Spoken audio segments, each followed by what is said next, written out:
bienvenidos a una emisión más de Aprende en Casa 2. En esta ocasión tendremos una sesión de la asignatura de Ciencias, Física para los estudiantes de segundo grado de secundaria. Para comenzar, le damos la bienvenida a la profesora Janet Mendoza Romero, que se encargará de guiarnos en esta sesión. ¿Qué tal? Soy la profesora Janet. Sean bienvenidos los estudiantes de segundo grado de secundaria y público en general a esta clase de física. Esperando que se encuentren muy bien y que sigan cuidando de su salud, manteniéndose en casa y tomando todas las medidas de salud e higiene necesarias para así llegar pronto al semáforo verde. Comencemos. El título de esta sesión es Juguemos con las fuerzas y el propósito de esta sesión es analizar la presencia de las fuerzas y sus interacciones en la vida cotidiana. Les recuerdo que es muy importante participar en las actividades de la sesión. Les sugiero que tengan a la mano cuaderno y lápiz o pluma para anotar las ideas principales que se presenten durante la clase. También que anoten las preguntas y reflexiones que surjan y que puedan despejarlas más adelante. Ha llegado la hora de iniciar nuestra sesión de física llamada Juguemos con las fuerzas. En las sesiones anteriores estuvieron analizando qué es una fuerza, los tipos de fuerza que hay, sus características y algunos ejemplos. En esta ocasión, recapitularemos estos conceptos y trataremos de identificarlos en situaciones cotidianas. Al final, realizaremos unas preguntas para saber si pusieron atención. ¿Yo también tengo que responder esas preguntas, maestra? Claro que sí, tú también. Recordemos que la información siempre nos proporciona bases para la vida. En esta clase, trataremos de hacer más palpables, más cercanos a la vida real, todos esos conocimientos que han adquirido. Para comenzar, Enrique, ¿recuerda el concepto de fuerza? Creo que sí lo recuerdo, maestra. Es algo así como, la fuerza es una acción capaz de modificar el estado de movimiento de un objeto o de deformarlo. Muy bien, Enrique. Así es, una fuerza es una magnitud capaz de modificar el estado de movimiento de un objeto o deformarlo. Para esta sesión realizaremos algunos experimentos para demostrar cómo es que una fuerza deforma los objetos o bien ocasiona que cambien su estado de movimiento. Recordemos que las fuerzas son interacciones entre objetos. Ahora sí, vamos con el primer experimento. Ejemplo 1. Aquí tenemos un carrito de fricción. ¿Qué interacción podrías tener con el carrito para que cambiara su estado de movimiento? Pues podría aventarlo o podría jalarlo, ¿no? Ese empujón que le diste al carrito es una fuerza y esa fuerza fue lo que ocasionó el movimiento del carrito. Entonces, ¿jalar o empujar algo es aplicar una fuerza? Exactamente. Ahora vamos con el ejemplo 2. Toma ese pedazo de plastilina. Esta vez, la interacción que tengas tendrá que deformar la plastilina. Entonces, jalar o empujar no servirá, ¿cierto? No lo sé. Inténtalo. A ver. Jalo. Y comprimo. Sí sirvió. Así es, Enrique. Tienes razón. De la misma manera que el carrito y la plastilina cambiaron su estado de reposo a movimiento y su forma, respectivamente, pasa con todo lo que existe en el universo al aplicar una fuerza. Qué interesante, maestra. ¿Qué más? En sesiones anteriores, aprendimos que la fuerza puede darse por contacto y a distancia. En este ejemplo, la fuerza que aplicamos en el carrito y en la plastilina, ¿qué tipo de fuerzas son, Enrique? Por contacto, ya que estamos tocando los objetos. Así es. Muy bien, Enrique. Pero, ¿qué pasa con las fuerzas a distancia? Para que las entiendan mejor, vamos a ver algunos ejemplos. Toma ese imán y esos clips. para comprobar las fuerzas a distancia. Ya que los tengo, maestra, ¿qué voy a hacer con ellos y qué tiene que ver con la fuerza a distancia? Bueno, pues las fuerzas a distancia son aquellas que no tienen un contacto físico. Para empezar con esta actividad, vamos a poner el imán alejado de los clips y observemos qué es lo que pasa.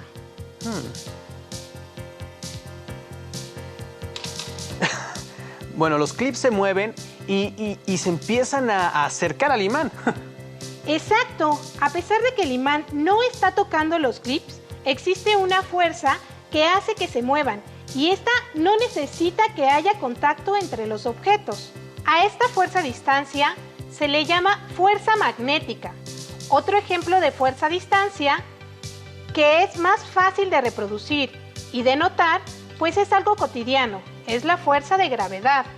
Esta fuerza es la que nos mantiene pegados al piso, es la que hace que la Luna gire alrededor de la Tierra y que los planetas giren alrededor del Sol.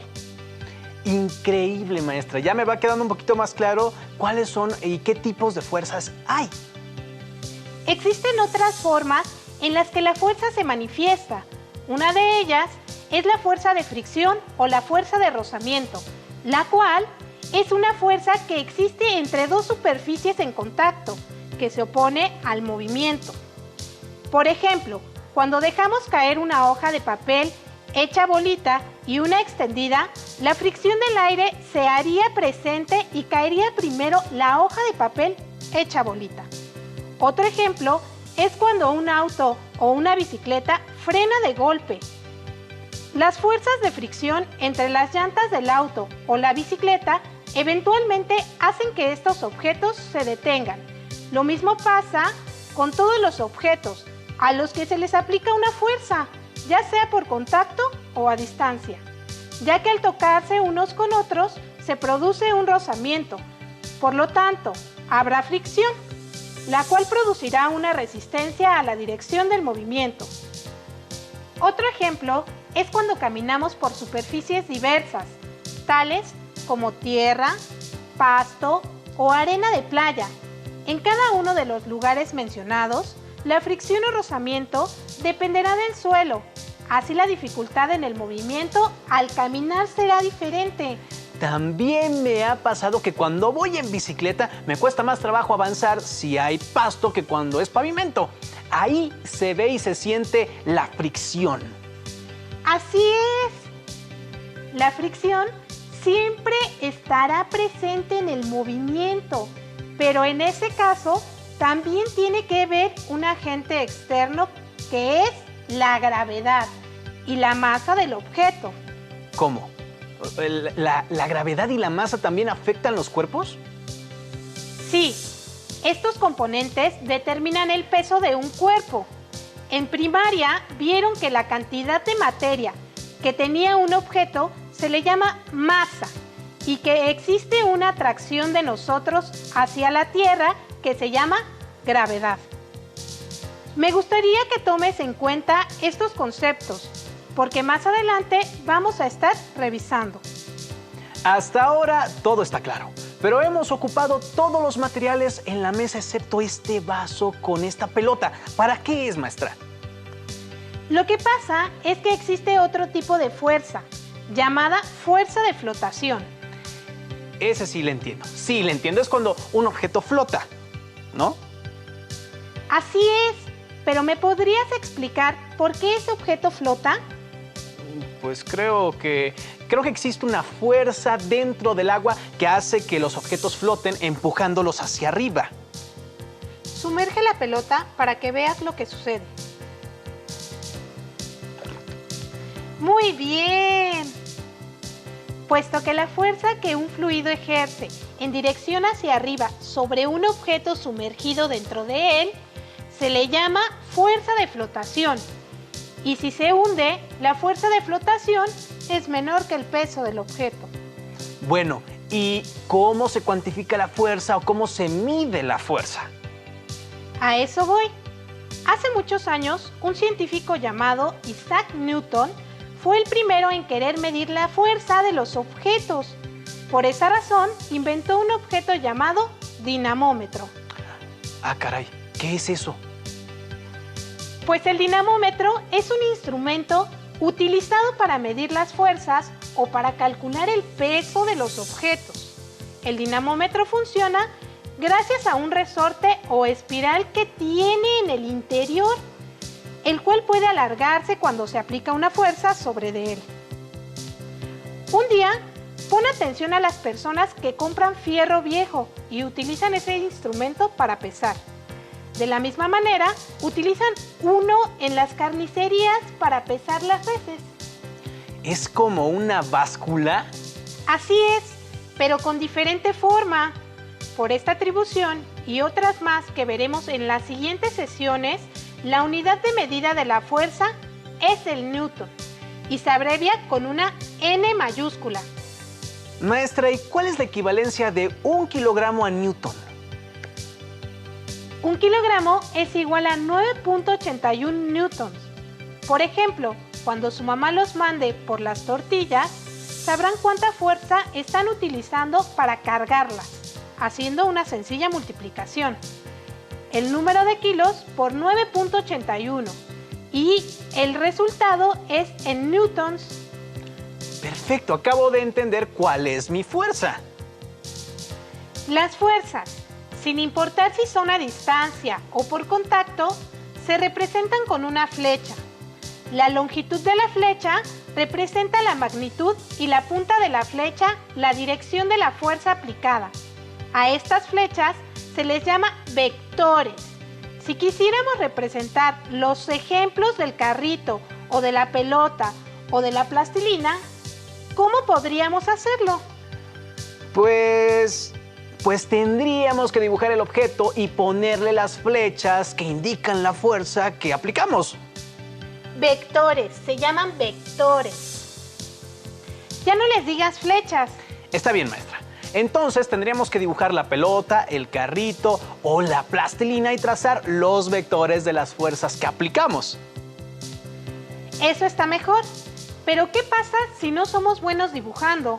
O si el objeto al que aplicamos la fuerza se parece a la casa de la imagen, o tuvieras que indicar las fuerzas que aplica un jinete mientras monta a caballo. No sé, yo no puedo dibujar caballos. A lo mejor la pelota o el carrito, pero nada más complicado que eso, ¿no? A lo mejor muchos estudiantes sí pueden hacerlo, pero seguro se enfadarían después de dibujar el segundo caballo. Es por eso, y para facilitarnos un poco el trabajo, que en lugar de hacer dibujos tan detallados, simplemente representamos a los objetos con un cuadrado. Y las fuerzas que se ejercen sobre el objeto se indicarán desde el centro de este cuadrado. A este tipo de diagramas se le conoce como diagrama de cuerpo libre. Por ejemplo, al trozo de plastilina aplicaste dos fuerzas hacia los lados y la fuerza de gravedad, apuntando hacia abajo, estaba presente.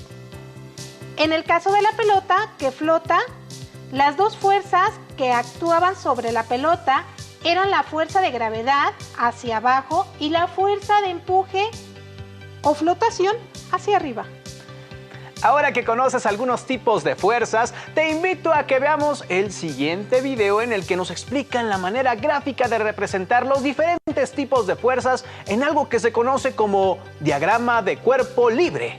¡Corre video!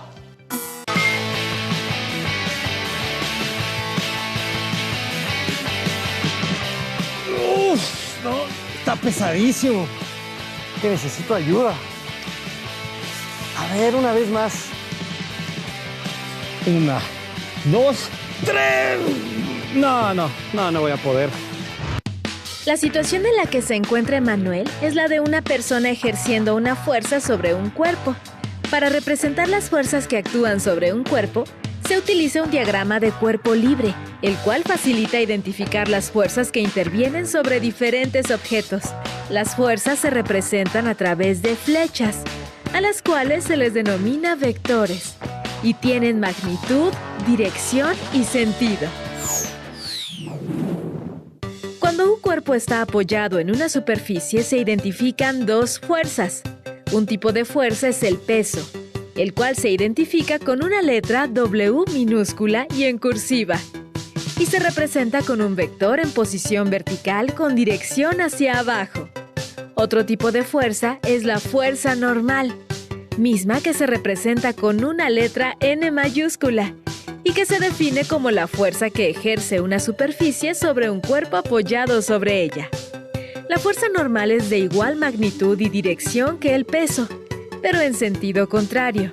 Esta fuerza se relaciona con la tercera ley de Newton, también conocida como ley de acción y reacción, ya que la superficie ejerce sobre el cuerpo una fuerza de la misma magnitud y de sentido contrario. Ahora bien, si un objeto está suspendido en lugar de estar apoyado en una superficie, entonces la fuerza que contrarresta al peso es la fuerza de tensión, pero en sentido contrario. La fuerza de tensión se representa con una letra T mayúscula. Veamos algunas situaciones en donde las fuerzas actúan sobre los diferentes cuerpos y la manera en que estas situaciones se representan en un diagrama de cuerpo libre. Observa la caja que está sobre la mesa. En esta situación hay dos fuerzas actuando sobre la caja y la mesa. Estas fuerzas son el peso y la fuerza normal. Para hacer el diagrama de cuerpo libre, se utiliza un plano cartesiano, sobre el cual se trazan los vectores que indican la magnitud, el sentido y la dirección de las fuerzas. ¿Has roto una piñata? Observa la piñata que está colgada del techo, esperando el momento de la acción. Una de las fuerzas presentes es el peso de la piñata, que actúa en forma vertical hacia abajo. La otra fuerza que actúa sobre la piñata es la que ejerce la cuerda que la sostiene y que es opuesta a su peso, es decir, la fuerza de tensión, la cual actúa hacia arriba. Este sería el diagrama de cuerpo libre que representa las fuerzas que actúan sobre la piñata. ¿Has visto una balanza de platillos? Es un instrumento que se utiliza para comparar la masa de dos objetos. La balanza está suspendida, pero al mismo tiempo, los platillos también están suspendidos de una barra transversal. Al esquematizar la balanza, es posible ver que existe una fuerza de tensión que sostiene a la balanza, la cual se identifica como fuerza de tensión, T3.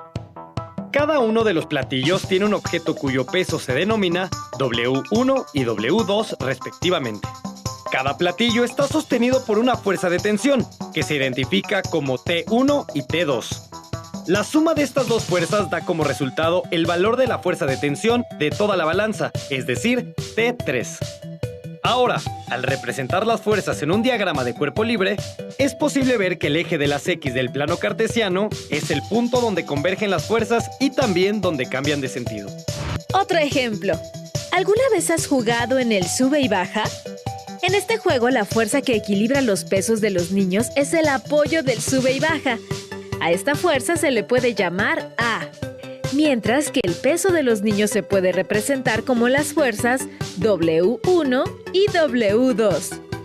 Ahora, al representar las fuerzas en el plano cartesiano con un diagrama de cuerpo libre, es posible observar que el eje de las X corresponde con la barra del balancín, que los vectores que representan el peso de los niños quedan por encima del mismo eje de las X en sentido vertical y con dirección hacia abajo, y que la fuerza que ejerce el apoyo se representa con un vector debajo del eje de las X con sentido vertical, pero dirección hacia arriba. ¡Qué interesante! Identificar y representar en un diagrama las fuerzas que mantienen a un cuerpo en equilibrio siempre será de utilidad para resolver algunos problemas. ¿Te atreverías a representar las fuerzas involucradas en una situación que te sea cotidiana a través de un diagrama de cuerpo libre? Ya casi hemos concluido. A manera de producto, les sugerimos que elaboren un mapa conceptual o bien un mapa mental parecido al que les mostramos. No necesariamente debe ser ese. Utilicen ejemplos de su vida cotidiana para demostrar la existencia de la fuerza. Para definiciones que les piden, pueden utilizar sus propias palabras, buscar la información en su libro de texto y, si es posible, también investigar en Internet. Pongan mucha atención al siguiente video, pues nos van a dar información importante sobre cómo podemos comprender de forma más sencilla todo lo que hemos aprendido sobre el concepto de fuerza. ¿Y ahora tú? ¿Qué te preocupa? Sigo dando vueltas a la clase. Es demasiada información.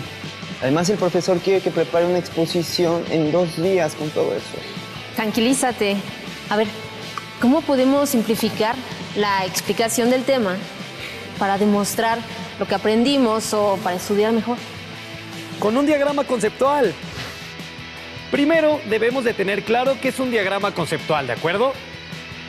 Exacto, es como un resumen, pues rescata aspectos importantes de un tema. En este caso, los conceptos se acomodan en un esquema, cuya función principal es transmitir información visualmente, de la manera más sencilla y directa posible. ¿Qué les parece si elaboramos un diagrama sobre el tema que acabamos de ver en clase?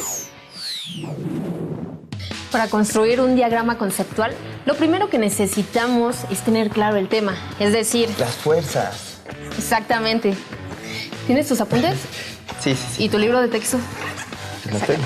La característica principal de un diagrama conceptual es que se construye con un orden jerárquico, es decir, se parte de un concepto o idea general que después se relaciona con otros conceptos o ideas más particulares.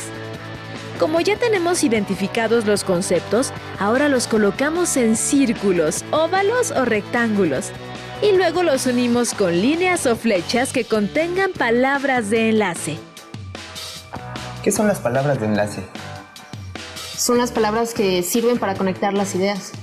Los pasos generales para elaborar un diagrama conceptual son: tomar el contenido de tu libro de texto, tus apuntes o tus conocimientos. Decidir cuál es el concepto principal. Identificar los conceptos clave.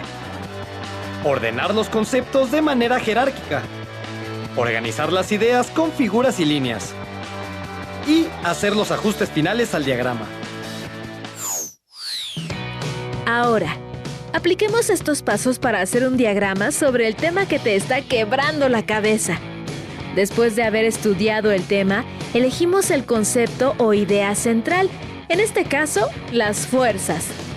Continuamos eligiendo una idea particular que puede ser la definición de fuerzas, la cual es acciones que producen movimientos, cambio de dirección o deformación de los objetos, y la escribimos dentro de otro óvalo.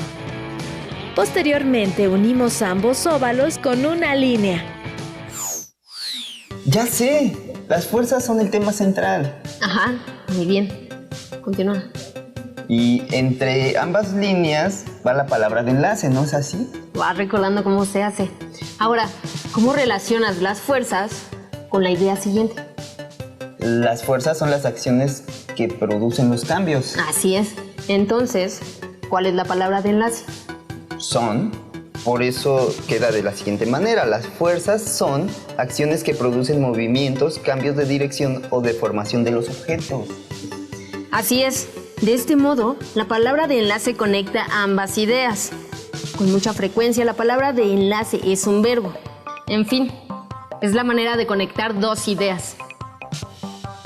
Ahora vamos a anotar más conceptos asociados, describiéndolos brevemente. Esto se va viendo menos complejo. Te lo dije. Es importante jerarquizar, es decir, ordenar las ideas en conceptos secundarios, terciarios, etc. Para esto, colocamos las ideas más generales en la parte superior de la lista y las más específicas en la parte inferior. Entonces, anotamos los dos tipos de fuerza, de contacto y a distancia, usando palabras de enlace, descriptores breves y ejemplos de cada tipo. De acuerdo.